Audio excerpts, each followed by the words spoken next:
Warfront से एक और बड़ी अपडेट यह है कि इजराइल ने अब इस बात को मान लिया है कि उसे युद्ध में दूसरा मोर्चा खोलना पड़ सकता है। लेबनान की तरफ से अचानक हमले इतने ज्यादा तेज हो गए हैं कि अब हिजबुल्लाह को रोकना उसके लिए बहुत जरूरी हो गया है। गाजा में हमास इजराइल के 44 सैनिकों को खत्म कर चुका है। वहीं अब हिजबुल्लाह भी चुन चुनकर इजराइल के सैनिकों को टारगेट कर रहा है।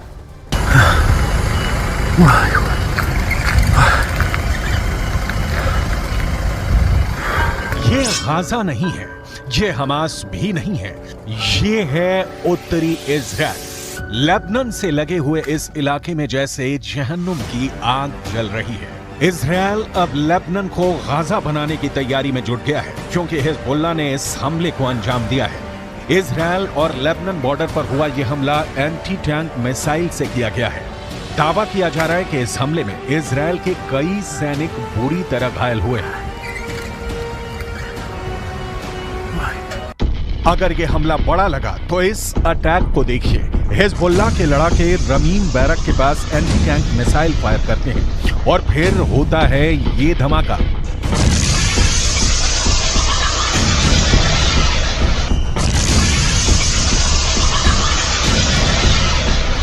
इस वक्त लेबनान और इजराइल के बॉर्डर पर ऐसा युद्ध चल रहा है कि गाजा में हो रहे हमले छोटे लगेंगे। हिजबुल्लाह ने अपनी सबसे खतरनाक स्नाइपर फोर्स उतार दी है। हिजबुल्लाह ने अपने एंटी टैंक दस्तों को इजराइल की पोस्ट पर लगातार हमलों का ऑर्डर जारी किया है।